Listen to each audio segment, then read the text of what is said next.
I hear this is a major theme right here, but 2 Corinthians, right? 2 Corinthians 3:17. That's the whole ball game.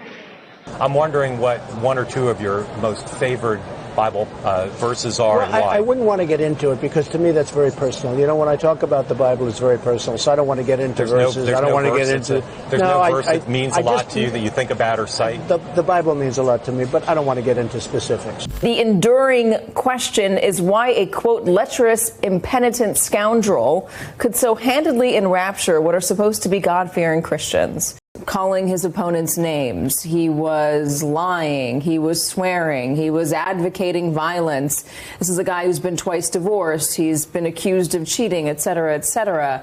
Why was he somebody? I mean, he got 2 Corinthians wrong or 2 Corinthians wrong. He couldn't say which testament of the Bible he liked better. Clearly not a man who studied the faith. Right.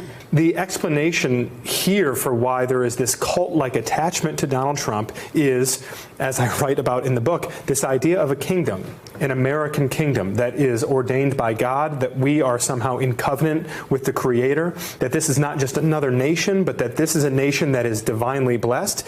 And I think, Katie, it's hard for people outside the church to appreciate how many inside of the church have marinated in that rhetoric for decades and basically reached the belief that fighting for America, fighting for Christian America, is fighting for God.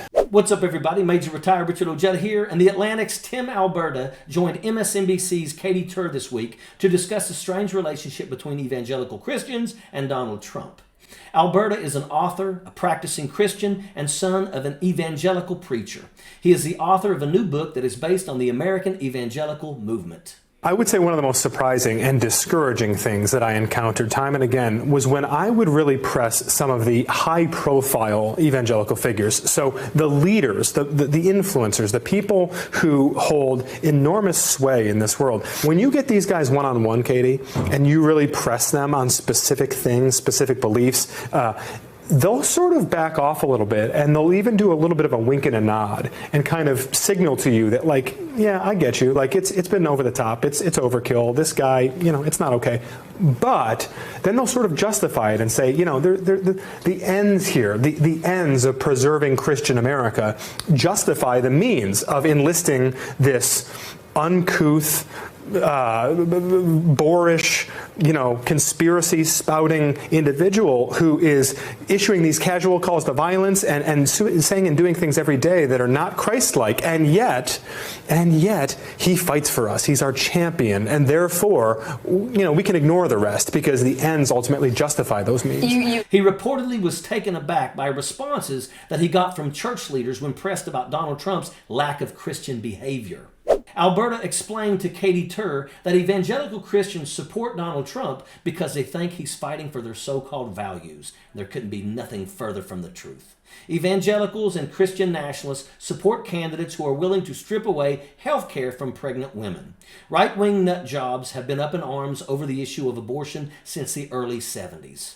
Roe v. Wade drastically lowered the mortality rates of women who sought abortions. Women were not dying from botched procedures or blood infections, but the holier-than-thou crowd portrayed this type of health care as sinful. Good chunk of those voters, Katie, for generations have been singularly mobilized around the issue of abortion. What we don't perhaps appreciate yet, I haven't seen a lot of reporting on this, this is going to be the first post-Roe v. Wade presidential election. And the question of abortion as a federal issue where Supreme Court nominations matter a great deal, that is now sort of depressurized. It's all happening at the state level. Rich Republican men and preachers have been trying to regulate a woman's body for decades. They think that they are somehow experts on what's best for women according to the Bible.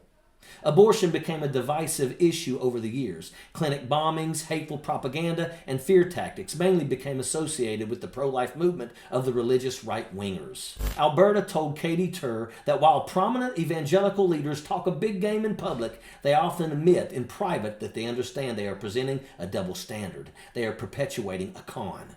While many evangelical leaders backed Donald Trump in 2016 and some in 2020, his latest situation has many turning their backs on Trump. Key evangelical pastors have started backing his opponents. So why are key evangelical figures still backing a guy who's basically out on bail for trying to overthrow the democracy? Alberta explains it's a means to an end. Church leaders are so fixated on forcing their religion down everybody else's throat that they're willing to make a deal with the devil. Evangelical leaders know that Donald Trump is a liar, an adulterer, and thief, but they are content in making excuses for him. This is a prime example of the two-tiered system of justice the Republicans are always claiming exists. Alberta told Katie Tur that Christian leaders are willfully looking the other way because they believe that Donald Trump is fighting for them. Donald Trump isn't interested in anyone except himself. Unfortunately, Christianity has been hijacked by a bunch of extremists that have attacked the separation of church and state while voting for policies that hurt everyday Americans. These are a bunch of do as I say, not as I do jackaloons that want to tell you how to live while getting a free pass for their own raunchy behavior. Take Lauren Boebert, for example. Evangelical leaders who still support Donald Trump are not teaching anything about Christianity. They are hypocrites that worship at the altar of the Republican dollar bill, not at the feet of Jesus. Tim Alberta does a good job in pointing out the hypocrisy of the evangelical movement in America. What a bunch of two-faced hypocrites. And that is an absolute fact. Sappers clear the way, airborne all the way.